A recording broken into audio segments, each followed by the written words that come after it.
Hello and welcome to GPTV on Tuesday the 21st of April. Gary, how many weeks into COVID now? I'm not sure. I've stopped counting, Philip. This is just the new COVID life that we're used to now. I'm just accustomed to it and embracing all the positivity that's possible to be embraced around it. Let's talk Lego, Gary, because wouldn't you love to be a shareholder in Lego? Why? Like, think about the businesses at the moment in the world that there are that you would say are pretty much COVID-19 proof. Well, can you go out and buy a Lego somewhere? Well, you can go out because ScoMo said on the news a couple of weeks ago, he says you can still go to the shopping centres to buy gym gear, Lego?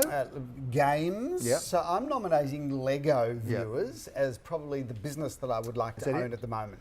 Because we've bought, Jacob, my son, and his girlfriend have just bought 3 Lego items. They know how to have a good time, those Kingstons. Don't worry about that. And they know how to party. All I can tell you is that the price on that Lego is unbelievable for what is just plastic in a box. Really? But Lego's great.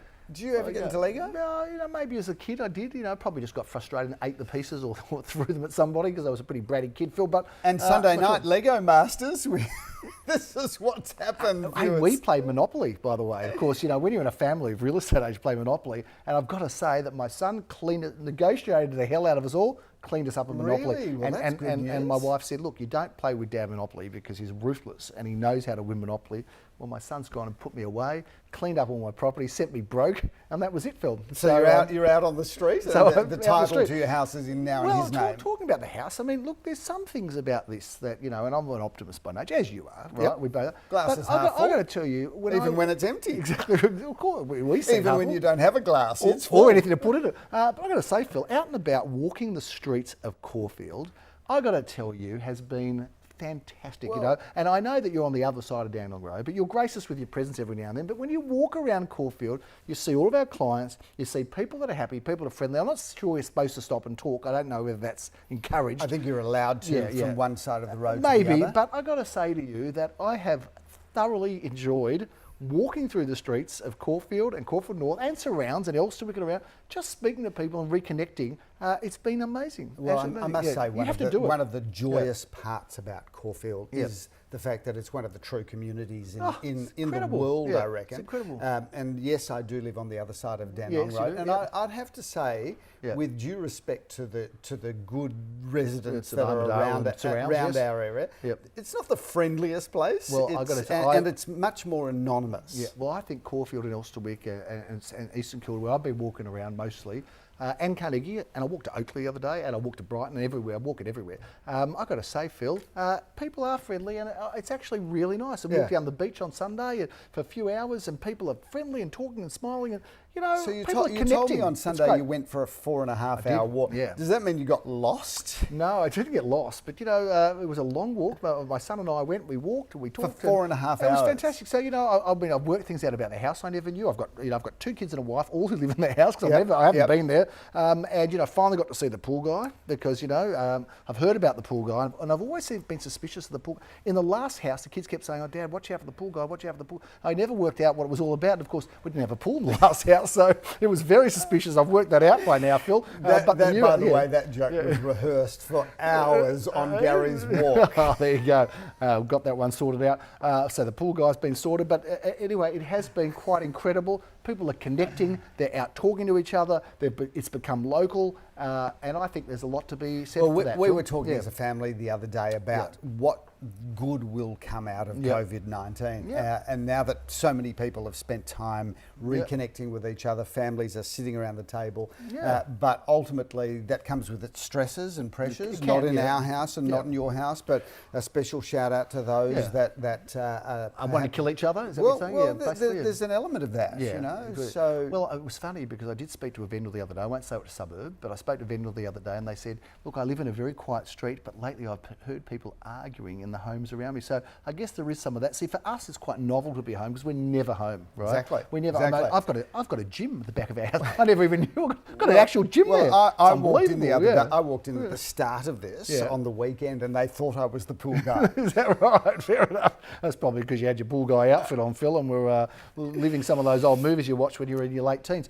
Shall we talk a little bit about what's going on in the market, Phil? Because because I think it's time to actually get truthful in this show. Not that it always hasn't been a truthful show. Well, my truth is truth and positivity. But let's be clear, Gary. There's a lot of talk now about the market going down. Yes. That's what every buyer is wanting to tell us. Wanting to hear, I suppose. Well, you want to hear it's gone down. Every buyer wants to tell us that the market is crashing, it's dropped. Have you seen evidence of this crashing market Well, yet? I've seen less buyers, I'm going to say. You want to be right up front straight. Right. Well, we always said that this show was going to be the show that told the facts about the market. So I've seen less buyers, Philip, although on the weekend there were still literally hundreds of buyers still engaging and coming to opens. And I've got to say that we've got a lot of listings, which is good, and we've got a lot of buyers to move around those listings, which we do very well. That's a bit of a policy statement, I know, Phil, a bit of an advertisement, I don't mind saying it. The first thing is, and I think the buyers are in two categories. There are the opportunistic buyers that are out there saying, you want $1 million, I'll give you $650 right now, $700, and you better take it. Not a long conversation with us. No, generally not a long conversation, but and then of course after you dismiss them, then the threat comes, well, you're going to be lucky, it's me 500 tomorrow, and 400 the week after that. So you've got those sort of terrorist buyers. Terrorists or opportunistic buyers. It'd be probably more, wouldn't it be more genteel? I'm not sure terrorist buyer so you've got those buyers, and then you've got buyers that are still very mindful about where they were a month ago, where they were in hot battles to buy properties, they were being squashed out of the competition, and some of those buyers see this as an opportune time and they are still paying close to those prices. Okay, Phil. so give me a number. That's what I'm saying. Has the market dropped? I don't think it has been reset yet. And when I say reset yet, that doesn't mean reset necessarily at a lower price, but I think everybody's kind of waiting, but most of the sales that we're seeing are probably close to what they were, but maybe not quite as high. So softened a bit? I think softened a bit would be fair to say. Would you have to say? I mean, so that's exactly where I was going here, Gary. A lot of this viewers, by the way, this is an unrehearsed show. It's off the cuff, so I don't know what he's going to say, and he doesn't know what I'm going to say. But which is frightening, isn't it? I wanted to see whether he was prepared to address the facts of the market. Market has softened a little, but it's only softened a little, and that's what I find interesting. Is that if you think about it, 2018, 2019, difficult year, picked up in kind of September, October of 2019. In a big way, swung back fast. Absolutely recovered lots of ground right through to the end of March. So the prices I'm now seeing in April are off a notch or two.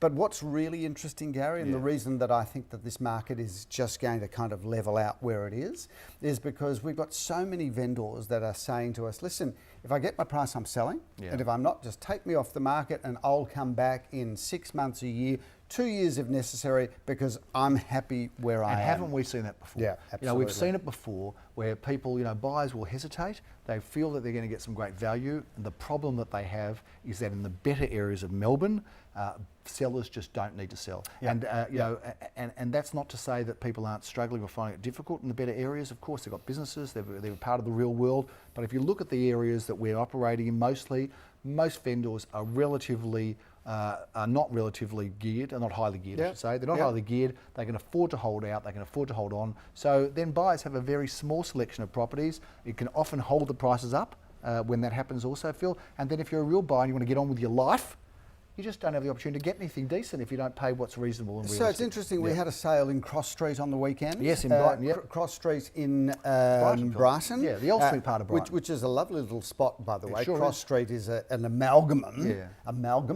of Elstonwick, North Brighton and Elwood. Just that little spot around the Elstonwick golf course, which is no longer. No, it isn't, Phil. No. And we had 4 buyers on it, Gary. And interesting, all 4 buyers were in the last $50,000 of the value. Is there a walk-in robe there? Is there a walk-in robe? Yes, there is. Because every time you'd be in there, you could say you were a cross-dresser, couldn't you, Phil? You're in Cross Street, I suppose. Is it possible to say that? That is a very good point, Gary. Yeah. That's a very good wrong point. with that, but interesting, and that was rehearsed for that. No, it wasn't. Gary's been working on that since the day we listed that property. That's not true at all, Phil. Don't make me cross as in angry, Phil. But what was interesting, Gary, there, as I say, is that we can't say what the final price was, but the final price, subtract $50,000, and within that range there were 4 buyers. Well, the range. Well, we don't have. The range was 17 to 18. We won't need to say what the final price was, Philip. But needless to say, it was in the range area. whether it was above or in, we're not going to say, but in the range area. But Phil, that's a good evidence too, because there were 4 buyers for that, weren't there? And going back to our previous point is that you mentioned that there are less buyers around. Yep. Yes, I agree with that, but there's also less properties. Yep. So we talk about a state of equilibrium, Gary, Yes, where there are the same number of buyers in the market as the same number of sellers. Yep. In order for this market to come down, you've got to have a lower level of buyers and a higher level of sellers. And yet there's less buyers in the market, but there's also less sellers. Now, so it's almost self-regulating. Some may feel, Philip, there's a flood of sellers now who want to get involved in selling because things are tough. We're not seeing any sign of that at all. No. Are we? No, we're not seeing people come to the market in distress at all to sell. I've not had one person ring me over the last month to say, Philip, get me out of the market. No, nor have I, interestingly enough. So it's interesting what's going on, but that's just a bit of a feel of the market. This can change because we've never seen anything like COVID-19 before. We've never seen the world in the state that it's currently in. We haven't. So we will keep you abreast, viewers, moving forward as to where this market's going, where it's at, and where we think it's heading. Let's also talk about, because it was 2 weeks since our last show, 2 weeks ago we were happy little Vegemites working along. How much, by the way, 2 weeks, how much? What was your final tally of milk, chocolate, lint Easter bunnies? What are you talking about? What question is that? Have you been stuffing yourself? We've gone through the Easter period, and I've got to tell you, those lint, like, I'm normally a dark chocolate guy, but I am a sucker for the lint milk chocolate Easter bunny. Is that right? Is that right? And you know what? You lay it down because it's about that big. You lay it down. I get a spoon and I whack on the head. I whack it on the head. Yeah. So the RSPCA for Easter bunnies is you crush the little bunny's head, and you start with the head because the head's Do you ever feel bad about that? Part. Not in the slightest. Fair enough. Hey Phil, so 2 weeks ago you've got off track. Now you steered me off track. 2 weeks ago, Phil, we were standing here and we were talking about real estate. We were happy little Vegemites because you could show people through properties. Then the government came out on the eve of Good Friday and said, hey, no more showing people through. We are not allowing, Daniel Andrews said, look, you're not going to take people through properties that are occupied, whether they're tenanted or they're owner occupied. You can't take people through there anymore. That was it. Came out on Thursday night, Philip. It was almost like the whole real estate agency market had a state of plummeted. Apoplexy. That was on Thursday. So of course we've run to all into a state of apoplexy. Apoplexy. Have you ever used apoplexy in a sentence? Never before, Philip. Sounds like an exercise. But I've gone and we've gone to all our salespeople. You cannot take people through because it was like hoarding when ScoMo said, "Stop it!" Right? It was the same sort of thing because Daniel Andrews said you are not taking people through homes that are tenanted or that are owner-occupied. That's it. So everybody went into a panic. All the appointments got cancelled. There was great chaos. And then, of course, the ROV rallied. All the agents got together. Everybody screamed, said to the government, you're going to lose a lot of money on stamp duty and we're going to do it safely. So you're going to be okay. This is what happens, viewers, when the Treasurer doesn't speak to the Health Minister. It's a little bit like that, isn't it? Anyway, the reality is that everybody screamed, rioted, and then Daniel Andrews said, oh, look. Only joking. Hope you had a great Easter. Only joking. You want to take people through tenanted properties? Be my guest. You go ahead, take them through tenanted. You want to take them through owner-occupied properties? Go ahead and take them through owner-occupied properties, and you don't have to stop it anymore. So that was a little bit of a roundabout, wasn't it, Phil? It was Gary, a bit of a I believe roller coaster. Just to keep this show moving forward, you've got an interview with the head of our property management department. People want to know what's happening with rentals, with the world of rentals, with this new package, of course, the government's given us. So we've got an interview with Jenny Coy. I think we'll go across to her very quickly to that interview, and then we'll talk about a few sales, a few offerings, and we're out of here, Phil. What do you reckon? Let's jump into your interview with Jenny Coy. Well, welcome, Jenny Coy. Good to have you on the show. Jenny Coy, of course, heads up our property management division, together with Anthony Lee, who works out of our Carnegie area and office.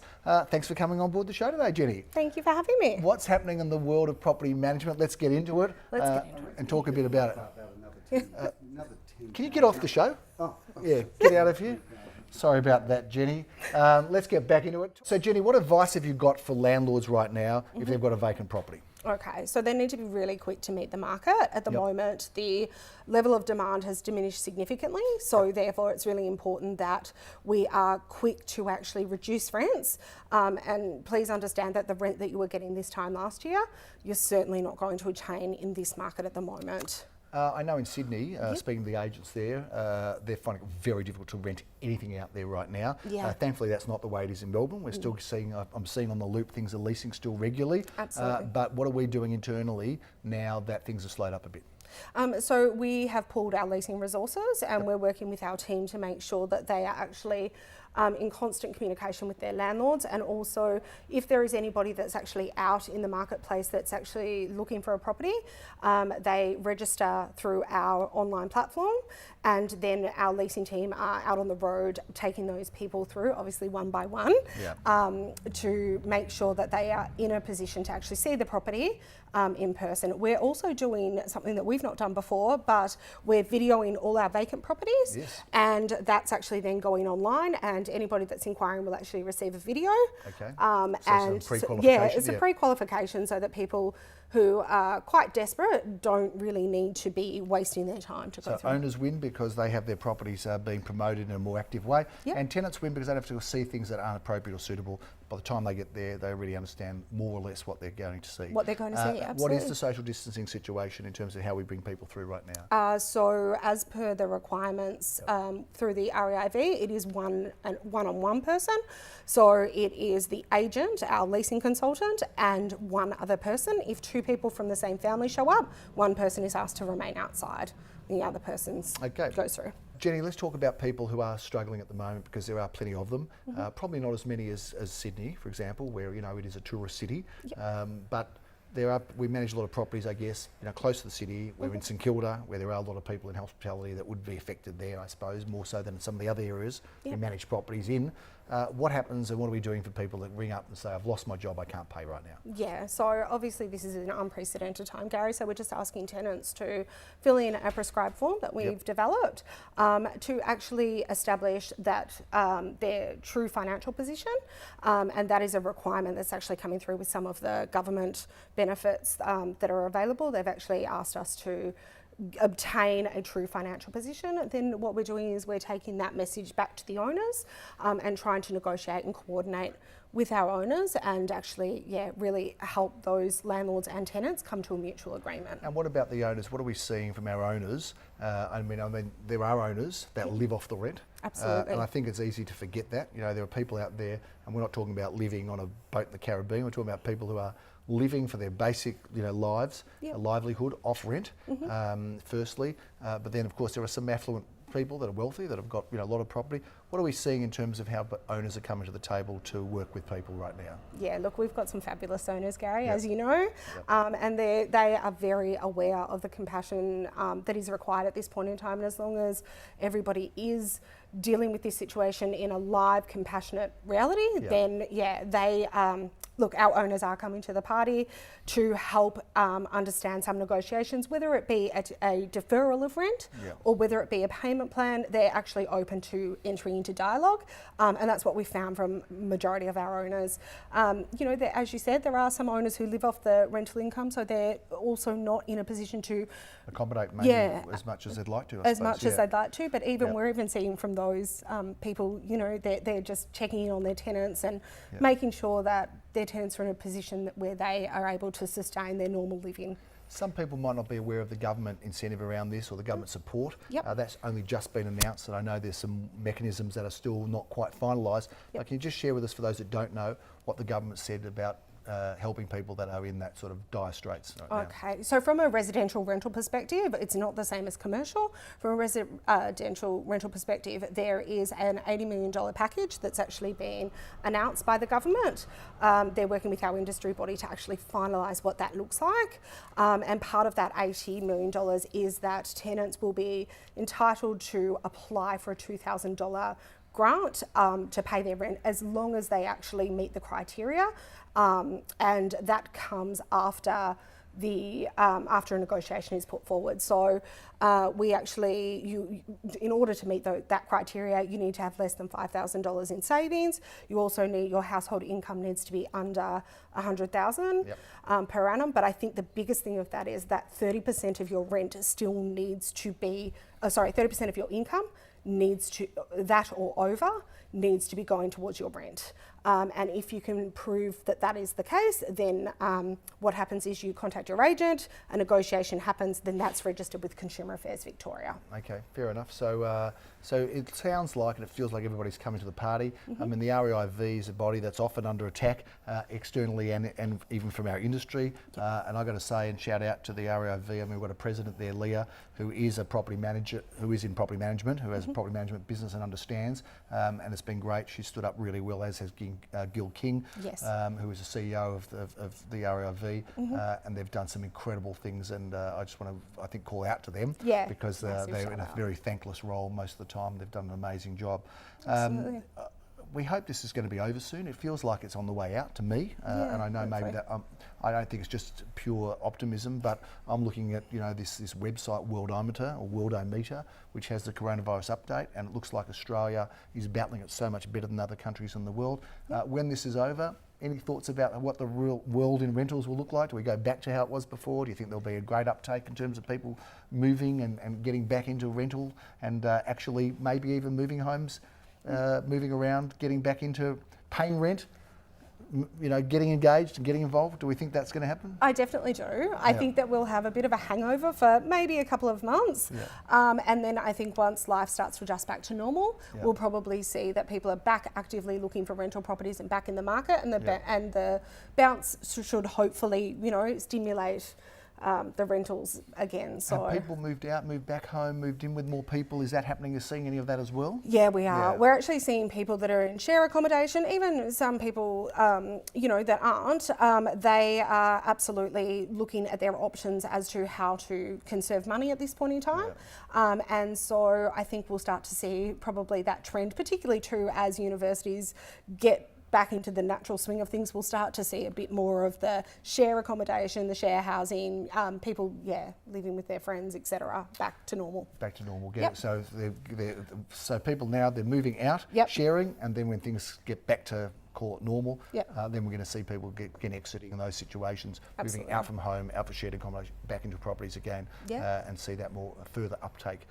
So if you have got a vacancy, don't panic, we'll get it let for you. If you are in a difficult situation and you're a tenant of ours, I know that I signed off on the letter that we sent to all of our tenants, and it was important to me and for the leadership of this business and for all of our people that people were dealt with in a fair and compassionate way, because it is difficult out there at the moment. Jenny, thanks for coming on board. Thank you for having me. If you're a landlord of ours, you need any help, you could always call Jenny. If you're a tenant of ours, you can also drop Jenny a line, but we are certainly doing everything we can to ensure all of our people are as well looked after as possible, and we'll continue to do so in the world of property management. Absolutely. At Gary Pruitt Associates. Thanks, Jenny. Thanks so much, Gary. Gary, interesting. Good to get Jenny on. She certainly is running an incredible department together with Anthony Lee over in our Murrumbina office. So well done. Good interview. Thank you. Well done. Thank you, Jenny. And by the way, I just want to shout out to all of our property managers, Philip. It is very tough being a property manager at the best of times. You're dealing with challenges. You're dealing with tenants and landlords who often are kind of at opposite ends in terms of what they want to achieve. You're dealing with maintenance. People are struggling to pay the rent in any time. So property management is a tough job. It is tough for property managers, and it's never been tougher than right now. And they are working overtime, long hours, and it takes an emotional toll, Phil. It's emotionally draining. It is, Gary, but we've got a great division, and they do a fantastic job right across the group. Thank you to all of our leaders and our team in property management. Phil, we promised we're going to review a few sales. There's not too many to go through, sadly, but we will run through some of them. We've got a property that we've sold, of course, in Derry Street, Bentley, for $461,000. We've been busy in Bentley East, that office and that area. Carnegie, Murrumbina, Ormond, McKinnon, and Bentley. And East Brighton. Yep. They are areas that we have just done so well in and continue to, Philip, thankfully. Delhi Street, Bentley, number 5 Delhi Street, unfortunately undisclosed, but has been sold. 4 at 14 Walsh Street, Ormond, Philip, sold for $426,000. We talk about that area and why it's so active. You've got a lot of sales really between $500,000 and $1 million. Yeah, you do. And I think if there's a resilience in the marketplace, it tends to be a lot of activity in that $500,000 to $1 million range. Absolutely. Philip, we've got due to come up for auction this weekend, and again, all those properties that are coming up for auction, they're still scheduled for auction. We will be having virtual auctions if we cannot have them on site, which we can't at the moment. if not sold before, of course, Philip. Tune into a Zoom auction if you're a buyer. We'll let you know when we've got an exciting one coming up. But there's a few properties we want to review. This one is scheduled for auction this weekend. It's 315 Glen Ira Road in Caulfield North. What a great beautiful home, Gary. I've had the pleasure of doing a video tour there, so click online and have a look at that. You do them well, by the way. Oh, thanks, Yeah, Gary. no, And you I'm do. always looking to improve, so some viewer feedback would be greatly appreciated. But that's a beautiful home, got plenty of accommodation, all the entertaining areas down on the ground floor, as is the main bedroom, which is always nice to have a delineation between children and parents. Great north-facing back garden, lovely position, double lock-up garage, ready to move straight into. It is a great location. I haven't had the pleasure of being through or seeing inside that home, Philip, but I have walked past it on my walks at the moment. So I'm doing inspection by foot. Yes, the all wandering over here. agent, really, aren't you? Wandering agent, and proud of it, Philip. Before we go, there is one property that I want to talk about that's, we're probably planning an auction there, but in any event, it is coming up for sale, Philip, and that is the incredible project that we have in Sebastopol Street. On the corner of Kooyong Road, Gary. Caulfield What North, a magnificent benchmark-setting project this is, designed by two brothers, in fact, who have been in the game for decades. And even longer than us, Phil. Certainly have delivered some of the best buildings in Melbourne, and this one I think is their crowning achievement because it's breathtaking, the quality, the luxury, the standard of this building. You know, everything is just magnificent. I'd move into this building in a heartbeat. And it starts with the most incredible basement that I've ever seen. I love the thought of driving home into my basement, catching the lift in my controlled environment, my temperature, security controlled environment, catching the lift up into my apartment. We've got a range of apartments there, Gary, from 2 bedrooms right up to some really impressive What's the kind of price 3-bedroom points from apartments. start to end there? So from the early ones, Gary, right up into the mid-3s. So this really is a high-level building, a high-standard building. 2 glorious penthouses on the top. It really is. I think it sets a new benchmark in Melbourne. Yeah, the standards are, absolutely outstanding. There's no question about it, Phil. It's Corner a wonderful position. Kooyong Road and Sebastopol Street, walking distance to everywhere you want to be, including tram in Balaclava Road, Hawthorne Road, Caulfield Park, the shops and cafes of Carlisle Street. It's all there on your doorstep. And of course, we've seen that from the birth of that project right through to now. We have. And if you are looking to buy something off the plan or something stunning and spectacular and new, call Philip and Julian and Rafi and Lisa Alberts, who are all involved in our off the plan and luxury new homes division, which runs out of our office on the corner of Balaclava Road. 198 Balaclava Road. It is indeed, but you're not going to find a better one in here or a better one to go out and buy or to have a look at than the one in Sebastopol Street, Caulfield North. So we look forward to seeing you there. Phil, there's lots of information that we've brought here. You know, people think that this is a time where there's nothing happening. Well, quite to the contrary, Phil, there's lots going Gary, on. there is a lot happening, and obviously interesting times are requiring interesting solutions. We've got our entire team that are working both from home, coming in and out of the office to pick up files and showing handle homes that transactions. opens, still plenty opens. Inspections are all by appointment, of course. Private So opens, if you are a buyer, understand that all you need to do is make contact with us, and we'll show you through a whole range of homes as the market just continues. We are in the post-Easter period now, Philip, rocking on through into April and May, and we're looking forward to bringing everybody the news of what's happening in the world of real estate on GPTV. We'll see you next week. I'm Gary Pearce. Stay well, stay safe. I'm Philip Kingston. Have a great week.